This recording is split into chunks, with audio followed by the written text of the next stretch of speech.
If you want this podcast free of ads, follow us now on patreon.com/David McWilliams. To understand the economy, you have to understand human nature. This podcast is powered by Acast. How are you? It is podcast time. And is that your Ned going gurgling? Was it? I'm so used to it now. John's Ned, by the way. It just has a life of its own. It has a life of its own. Oops, sorry about that. How are you, Ed? I'm good, apart from a gurgling Ned. It's a sign of prosperity, John. I wonder, is that a hangover from the COVID of last week? We can blame the COVID. I think it just might be a hangover. Right, it might be just. The Ned's in, give me a break. How's the crack with you? Crack is all good. Just kind of chasing the tail, all that sort of carry on. But did I tell you I have a metabolic age of 45? Oh, I'm never going to hear the end of this. Isn't this fantastic? I went to the doctor feeling brutal. And, I mean, the whole family were hoping for some sort of thing, ease off. Just keep him under 90, maybe. Yeah. And he just looks at me and says, metabolic age of 45? 10 years off. So now I'm unbound. Right. Oh, my God. Let's go up to Arthur for a few scoops in the afternoon. No, I want to talk to you about third world debt. Oh, right. Because it's back. But I actually want to frame it in an old... Did I tell you the story? Go on. Do you remember the rumble in the jungle? Yes. Do you remember it was in October of 1974? So we were very little, right? Yes. 8 we were. Exactly. Now, given that I have a metabolic age of 45, I wasn't born yet. Yeah. Okay. But my dad rented a colour TV so we could watch. Of course, back in those days, you rented stuff like that as opposed to buy TVs. And for some reason, did you come around to our house? You probably did. You probably did, yeah. Right? To watch it. And it was on the middle of the night. And it was so exciting because they had to get it African time for the American networks. So the American networks, so it had to be 5 hours ahead. Right. I.e., so the Yanks could watch it at 9 a.m. or 9 p.m. in America. So it was on like 2 or 3 thing. So it was the most exciting thing. But the worst thing was the colour TV. And I was so excited about having colour TV. And he rented it from Eddie Totterdell down in Dunleary. Totterdells, yeah. And he gave the fucking thing back the next day. He just rented it for the one day. Probably cost him an absolute fortune as well. I came back from school, turned on the TV, expecting Tom and Jerry in colour, and I was in black and white. I'm traumatised by that. Why? I mean, why colour TV? I mean, if it was a snooker match, I get it, but it was a boxing match. You don't need colour. It was just the event. It was such a big event, right? Because I remember you watch Match of the Day and it'd say, Leeds and Arsenal, Leeds are playing left to right. Yes, yeah. It was black and white. He didn't know which team was which. Right. Anyway, I want to talk to you about the Go on. The reason the rumble in the jungle, this is the important thing, was in Zaire, which is now Congo, was because Mobutu paid Don King being the promoter, right, an absolute fortune to put the fight in Africa, right? It was also a function of the fact that the Black Panthers, the Pan-African movement amongst American blacks was very, very, very, it was very current at the time. Yeah, and Ali, at the height, Ali and Foreman were both big supporters, right? Because Ali had gone to the Nation of Islam and Ali had been a pacifist, but he was also, the Nation of Islam was all about going back to Africa. And he went back to Africa afterwards. Yeah. And Louis Farrakhan was all about going back to Africa. All that sort of stuff, right? Yeah. However, for our purposes, we're not going to talk about colour TVs, although it is a trauma, as you can see many years later, right? Okay. Like we didn't even do it for the World Cup. We watched the World Cup in black and white with the boxing. But the reason there was so much money in Africa, in Zaire at the time, that Mobutu could pay them was because Mobutu and many, many African leaders, but particularly Mobutu, borrowed hugely in the 1970s. Off the back of, it's a fascinating story. The oil crisis happens in 73, right? Oil crisis, 73. Arabs put up the price of oil.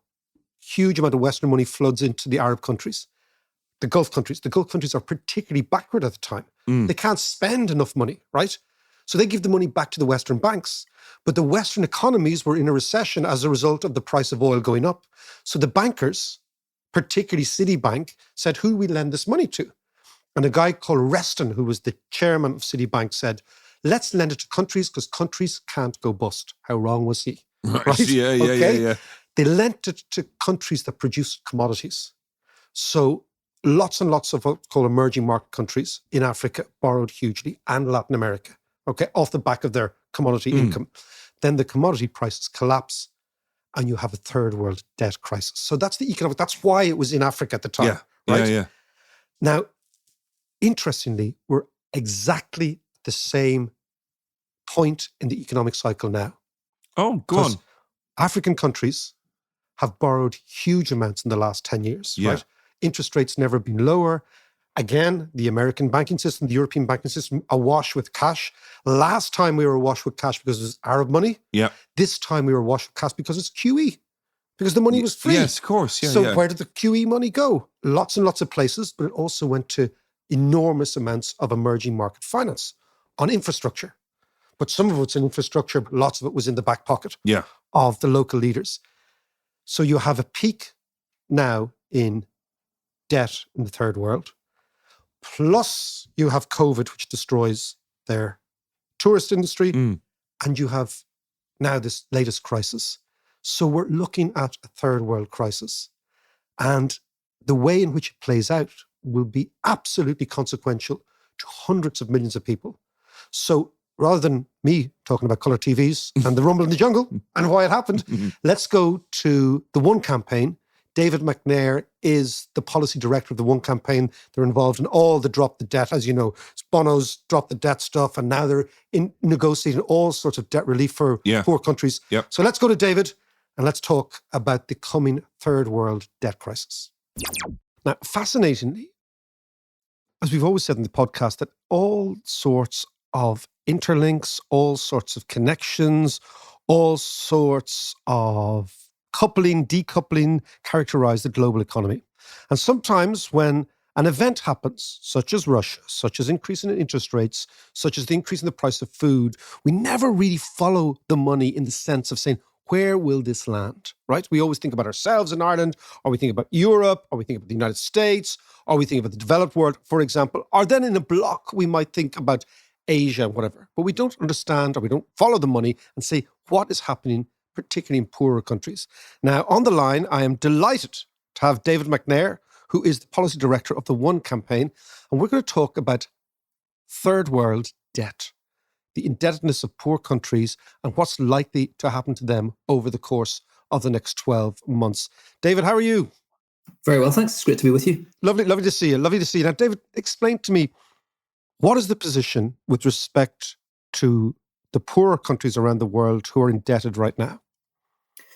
Well, I should start by saying that sovereign debt can be a good thing if it's affordable and it allows countries to invest in infrastructure or other things that grow the economy. But problems arise if the debt isn't invested well, or if circumstances unexpectedly change, meaning the country can no longer afford its repayments.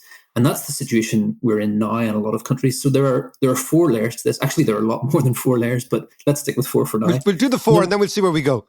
Sure. So number 1, we've just had a decade of rising debt driven by cheap money and a massive need for infrastructure investments, as well as a rapidly rising population, particularly in Africa. So rising debt. Number 2, the COVID crisis put major pressure on vulnerable economies. So tourism industries were hit, migrant remittances fell, and we're now in a situation where indebtedness is at a 50-year high, and more than half of the poorest countries are in or at high risk of debt distress, according to the IMF. So that's the second layer. Third layer, Putin invades Ukraine, which sends shockwaves through food and energy markets. So Russia and Ukraine are the breadbaskets of the world, making up a third of the world's wheat exports. And global food prices are now 30% higher than they were a year ago. So you've got a group of countries that were already struggling to pay debts in the wake of COVID. They import a lot of food and energy, so their import bills have gone up dramatically. So not a good situation. Then add a fourth layer, which is that the majority of their debt is denominated in US dollars. And that means that with the Federal Reserve in the US trying to tame US inflation, it's raising interest rates, which will increase the cost of servicing that debt in a couple of different ways. One, it could devalue local currency, but also about a third of that debt is on variable rates. So just like your mortgage or your credit card payments, whatever, the costs could go up. So it's a bit of a cocktail of countries that are under major pressure economically, can't afford to service this debt, have got rising food bills, and it's not looking like a good situation for a lot of countries. And we see even this week that a country, I mean, like, for example, Sri Lanka is a good example of a country that just defaulted on its debt this week, just can't pay, just doesn't have the money, or is keeping whatever foreign exchange reserves. So just while we're talking, basically money supply in countries is two bits, right? One is what they call domestic credit expansion, which is what the central bank can do on its own. And the other is foreign exchange reserves. And you need foreign exchange reserves to pay for imports. So a country like Sri Lanka said, look, we now have a choice. Either we can pay our creditors or we can pay our suppliers. And frankly, we're going to pay our suppliers of food and energy next week rather than the creditors. So explain the sort of countries we're talking about and that sort of Sri Lankan choice that is faced by many of them. Well, Sri Lanka's been in trouble for a while. So in July last year, Bloomberg said that it had the highest risk of default in Asia. And it's taken on, infamously a major loan from China for its port. It applied for Chinese debt relief earlier this year and no agreement was reached. So really, as you said, it's basically a kind of trade-off between do we kind of pay for domestic energy and food bills or do we pay our creditors? Now, it has a 30-day grace period, so hopefully there'll be some kind of deal that can be worked out with the IMF. But that's just one example, perhaps an extreme one. But if you look at other countries, I mean, the IMF has said that there are 30 low-income countries that are in or at high risk of debt distress. And if you look at, there are also, a lot of kind of middle-income countries that are strategically important. Pakistan, Turkey, Tunisia, Egypt, Ghana, and Kenya are at high risk. And let's just take a look at Kenya. The last month, the Kenyan Treasury announced that the cost of servicing national debt has surpassed the government's expenditure for the first time in the country's history. Wow. So out of every dollar of taxpayer money, 57 cents goes on servicing the country's debt. 70% of GDP is the debt burden. So in that kind of scenario, you could be looking in the next 12 months at Kenya kind of getting into a pretty tricky state. And that's a country that's going into an election where the president and, the political dynamics are that they're going to want to, increase spending to kind of serve their interests. So it's a pretty tricky cocktail. And also, Kenya, strategically important for East Africa. There's, particularly in the north, the kind of major challenge with food insecurity, droughts, and floods at the same time. And that, is also a cocktail for instability, as it is in Egypt, where, the country is dependent on Russia and Ukraine for 70% of its wheat. So you could see costs going up. No, absolutely. And I mean, as I think, as we've said before in the podcast, and I think you and I have even chatted in private, the Arab Spring, particularly the Arab Spring, was a function of food price increases, unexpected food price increases, which completely undermined the stability of these countries. What I want to talk to you, David, is about when you look into the crystal ball at the One campaign, and we'll see, so US interest rates are set to go higher, okay, number one. Food prices are probably set to go higher because quite soon we're going to see, is there any harvest in Ukraine? We have internal turmoil in these countries, as you said. We have tourism not coming back in the same way, as you said. And we have this extraordinary, but almost inevitable consequence of easy money, that the debts are there and they can't go away, or maybe they can. What's your crystal ball in the next 10, 12 months? I think we're going to see, more countries defaulting. We're going to see, more food riots. We're going to see, the World Bank has already estimated that about 90 million people could be pushed into extreme poverty because of these increased food prices. What we really need is A, a comprehensive solution to debt restructuring, and B, more economic support for vulnerable countries. So, maybe I could talk about each of those. On the latter, we've been doing a lot of work in the One campaign on a highly esoteric IMF policy called special drawing rights, which is a... You'll have to explain them to me now. So set up in the 1960s, it's basically an IMF reserve asset that is valued on a basket of currencies. And basically, like a central bank, the IMF can print money effectively during crises to help countries weather those crises. So we did a lot of work to convince the IMF board to create $650 billion worth, which the IMF board agreed to on the 23rd of August last year. But because of IMF rules, they are allocated to IMF shareholders based on how many shares they have. So the majority, more than 400 billion, went to G20 countries, and about 33 or about 5% went to African countries. So the countries that need them the most got the least. So now we're trying to convince those G20 countries to share their special drawing rights with low-income countries to help them weather the COVID crisis and now the Ukraine crisis. David, can I stop you there? So this is actually a pretty fantastic result from the one campaign, that you've actually convinced the IMF to release the money. Now the money has been released potentially. It's in the hands, as you say, of the people who don't need it most, who probably need it least. And your campaign is to try and persuade those countries to make that money available to poorer countries. And are you getting any success? Is there pushback? Where are you at with that? Because a lifeline like this, and it is a lifeline like this could be dramatically consequential for poor countries. So we are making some progress, but it's highly, highly geopolitical. So we helped convince with others, the G7 and then the G20 to establish this 100 billion target, that out of the 650 billion that had been allocated, 100 billion would be shared from rich countries to poorer countries. And so far, a number of European countries and China have come through. So we've got about 36 billion. But the country with the largest volume of SDRs is the United States. And this is where it gets geopolitical, because in order for those SDRs to be released, it requires congressional approval. And that was in the US omnibus bill a few weeks ago. And it was taken out at the last minute because one particular US senator doesn't like SDRs. He thinks it's basically money that is going to benefit China. So he wanted a lot more conditions. You're deep in the geopolitics of all this. Just with my former economist in a bank hat on, what is the fear that the SDRs are released from, let's say, America, and they just simply go to pay the creditors rather than the countries? So you've got rich white bankers getting paid by citizens of rich white countries, and the poor African countries not getting anything. Well, this is the problem. It's rich white bankers and it's China, and it's almost like everyone's sitting in a room and everyone's pointing to the other person saying, "You move first." So the G7 and particularly the United States don't want to kind of offer more support because it could just end up going to BlackRock or the Chinese government. Larry Fink's back pocket, or one of those guys. No, because that is the fear. Because I remember years ago working in emerging markets, and which they were called emerging markets, and then studying the history of debt defaults and studying the debt defaults in Mexico, Brazil, Argentina of the 1980s, and then those countries getting blocked out completely. And then you had Brady bonds coming in to try and fix that. And then you had another debt crisis in the 90s. And then you had the Russian default in the late 90s. And this is a recurring theme in financial markets. And as you said, it's always preceded by a period of easy money.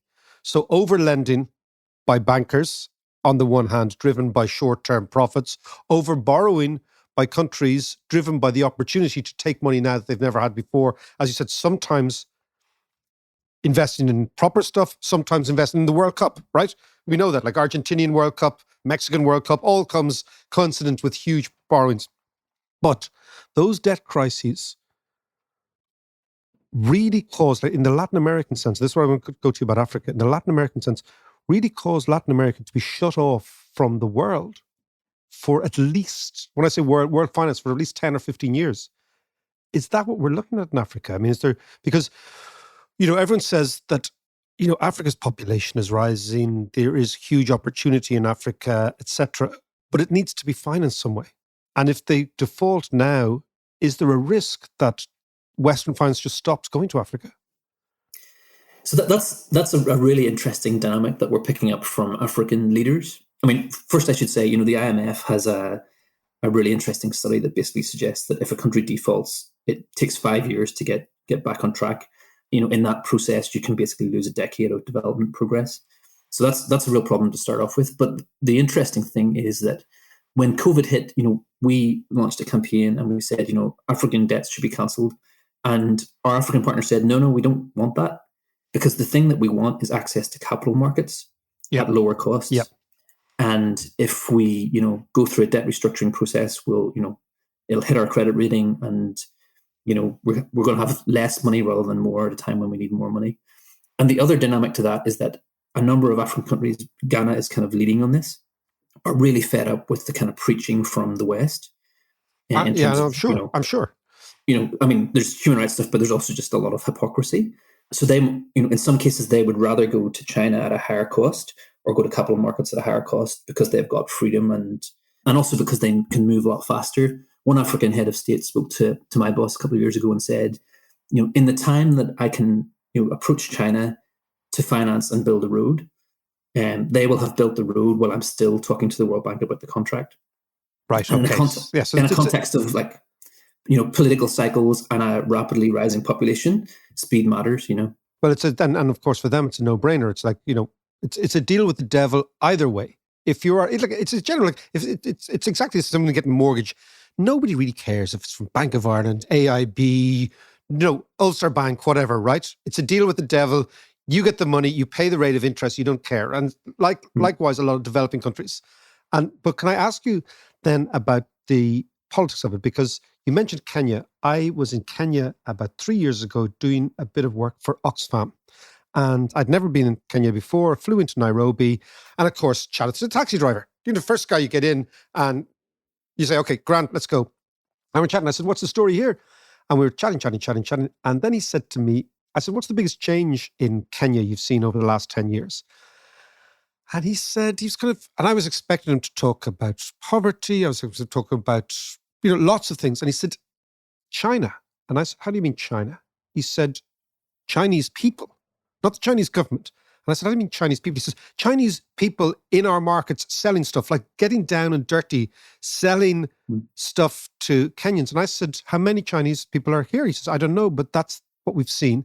He said, we're getting much closer to them. They're getting much closer to us. I heard the same story in South Africa as well, not that long afterwards. To what extent now is this the great game between the West, represented by the IMF and the banking community at one level, and China on the other level, that both these big powers are trying to buy influence in Africa to secure the future? I think that's absolutely the game. And I think the risk is that both Europe and North America have kind of been a bit asleep at the wheel, because, there's lots of kind of like fist banging and table banging about, China's growing influence. But the truth is that, the Europe and the US have not stepped up with a comparable offer. So two really interesting things. So there was an EU-AU summit, European Union, African Union summit, just before Putin invaded Ukraine. And at the end of that summit, Cyril Ramaphosa, the South African president, gave an interview. So at the summit, the EU had promised 150 billion euros of investment in Africa. And he was asked about it, and he said, listen, let's see what happened, because we've been promised climate finance, we've been promised investment finance, we've been promised special drawing rights, and none of it's appeared. So there's this real sense of trust, which was actually a kind of a trust deficit, which was made worse by COVID, because the way in which Europe and North America monopolized vaccine supply during the height of the pandemic. Yes, absolutely. Really, it really affected that relationship. And at the same time, Russia and China were pouring vaccines into the continent. So there's a real dynamic here. And the second thing I was going to say is, it was really striking in the recent UN votes condemning Russia's actions in Ukraine. There were 2 votes condemning Russia's actions in Ukraine, and then there was also a vote to get Russia out of the Human Rights Council. And in each of those votes, half of the countries that abstained from voting were African. And there are a number of theories behind that. One is just that, they don't want to get involved in other people's wars, the non-aligned movement and all of that. Another is hypocrisy, because they see what NATO did in Libya in 2011. So there's a sense of, this is, we don't want to get pulled into this. But the other really interesting theory is that actually African countries can no longer depend on the West, and therefore they need to hedge their bets in terms of access to finance, military support, food. And actually, Dmitry Medvedev, the former Russian president, said 2 weeks ago that Russia is absolutely going to weaponize its food exports to win influence elsewhere. So there's been vaccine diplomacy, there's economic diplomacy. It now looks like there's going to be wheat diplomacy. And this is a situation where I think, Europe and North America really need to kind of wake up and say, actually the economic support that we provide to these countries is not charity. This is about A, averting, instability, and B, the influence that we have in this emerging multipolar world. Well, it's true. I mean, like any sort of finance is always strategic when you get it between large countries and blocks. And there's two parts of this where I want to just conclude, David. One is we're talking big politics here, but people are suffering. That's the first thing. So give me a sense of the calamity that is potentially there in Africa, number one. And the reason I'm focusing on Africa, because African countries in the main are what we're talking about. Asian countries, by and large, are not necessarily as exposed here. And by and large, have actually improved dramatically on a material basis over the last 25 years. So number one is the actuality on the ground. And then let's go to the geostrategic stuff towards the end. Tell me what is potentially out there for these countries in the next 12, 24 months. If, for example, they default, if food prices keep rising, if their incomes continue to fall, what are we looking at? Well, David Beasley, who's the head of the World Food Programme, has said that we're looking at a food crisis, on the scale that we haven't seen since World War II. So this is much more significant than the 2008 food crisis that preceded the Arab Spring. The World Bank has said you could be looking at an additional 90 million people pushed into extreme poverty, and that means living on $1.90 a day. Now, if you look at the IMF's analysis of how much families spend as a proportion of their income on food, it's about 60% in sub-Saharan Africa, higher than any other region. Sure, because they're poor. So obviously, the poorer you are, the more you spend on basics. And also, you're more likely to rely on staples like wheat and so on, rather than eating vegetables and meat. So you're actually more exposed to this volatility in the international food markets. That's less the case in Asia, as you said, both because of economic growth, but also the price of rice has not been as volatile as wheat and barley. So yeah, I think this could be kind of quite a severe situation if we don't step in immediately. And to be fair, I think both the United States and Europe, France in particular, have recognized that this is a major issue and they need to kind of be getting ahead of it. And actually, there's a meeting next week of the IMF and World Bank, and I think there'll be some announcements there to address the kind of immediate fallout of all of this. And just lastly, on the big politics, right? The war in Ukraine, we've seen, has driven a coach and horses through the notion that we're all, frankly, on the same side. So you see China, India, South Africa on the Russian side, or at least equivocating. So you have the most important country in Southern Africa, you have China, and you have India, soon to be the most populous country in the world, all saying, well, you know what? We're not really on your side, Europe and America. Frankly, we have other issues and we have reasons not to annoy the Russians. To what extent is this the moment where the consensus of the last 30 years on many, many issues is shattered? I think it absolutely is. But what you've seen is that in the last decade, there's been a real kind of fracturing of multilateralism and we've seen it in our work, it's been really, really hard to get things done, even during the COVID pandemic, because the G7 are just not cooperating and, there's lots of challenges with these institutions and lack of trust in them. Whilst this has changed everything, it has also, you saw, immediate response to this threat, unifying the Transatlantic Alliance, NATO, the EU coming together, Germany reversing its energy and defense and foreign policy within a week. So I think there is an opportunity, but what is striking about this is that there is that kind of response to kind of traditional security threats. There is not that kind of response to the new kinds of threats in terms of pandemics, in terms of information and disinformation wars. And we need to get smarter on that, because that's where I think the real games are being played out. There's a long game being played by China and Russia, and we're kind of like responding to the immediate things, which are obviously need a response, but we also need to be playing that longer game. Yeah, no, David McNair, thank you so much. I remember a Russian saying to me years ago about between Russia and America. I don't know if that's absolutely the case now after what's happened in Ukraine, but he said, Russians, we play chess And you guys, you Westerners, you play Monopoly. And frankly, that's the difference, But David McNair, the policy director of One Campaign, thank you so much for talking to us. David, take care. Thank you. David there was really interesting, but there's a couple of things just before we get into pick apart some of the stuff that he was talking about. A deep dive, as you would say. A deep dive and unpack it. But you mentioned there's a couple of things I just wanted to clear up. Brady bonds. What are they? What are they? Interesting. Actually, John, I have a note from Nicholas Brady. Oh, right. Nicholas Brady was the US Treasury Secretary under George Bush the First, right? So what happens in 1982, 1983? It's not Chippy Brady now. Not Chippy. It hasn't got half the educated left peg of the chip. Anyway, we can talk about Chippy Brady later on, because the Chippy Brady fan club is definitely here in the HQ, in the basement, right? The lodge. In the lodge, in the Orange Lodge.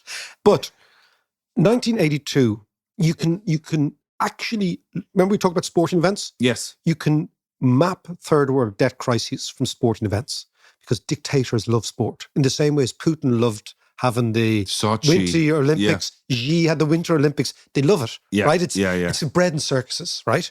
And the 82 World Cup is in Spain, but the 86 World Cup is in Mexico in the middle of a debt crisis. The 78 World Cup is in Argentina in the middle of a crisis, a debt crisis. So basically, because the dictators use all this money to splurge, to have these sort of events, right? So in the 70s, all these countries borrow lots of money, but they borrow in dollars. Exactly the same thing is happening today.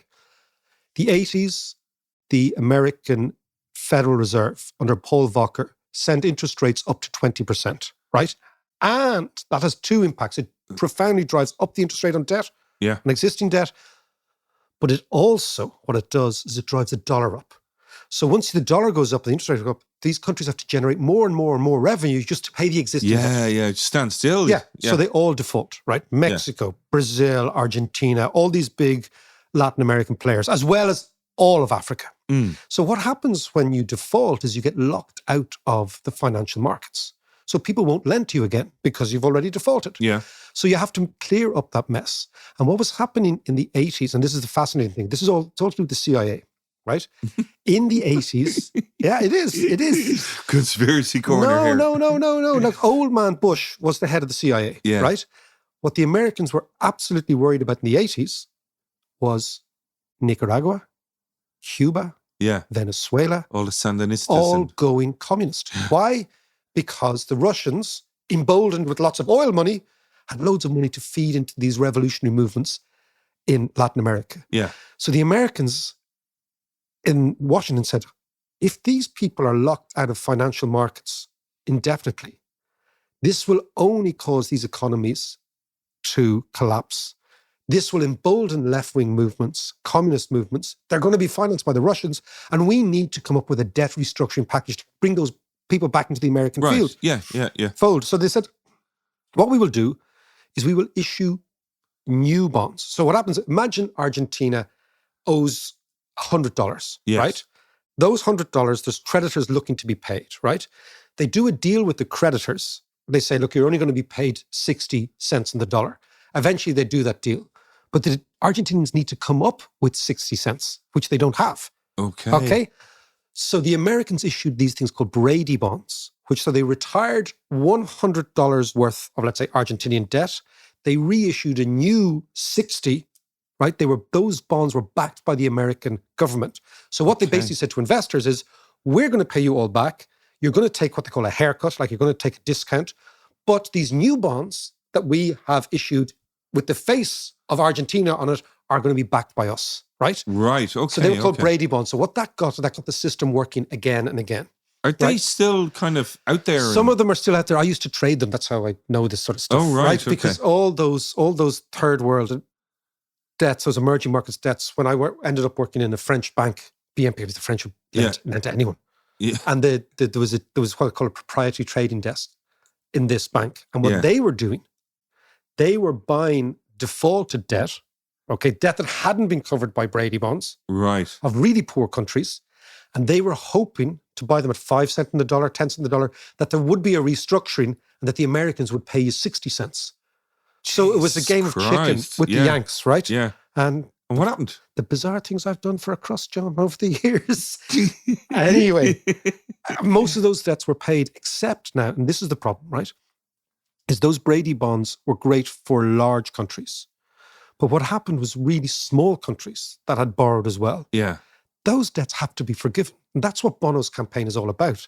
It's Brazil, Argentina, they can get their act together. They're big. What about your Ghanas, your Burkina Fasos, your Nigerias, which are big but poor country, all those Central African republics, Zaire, Congo, all those places. Yeah.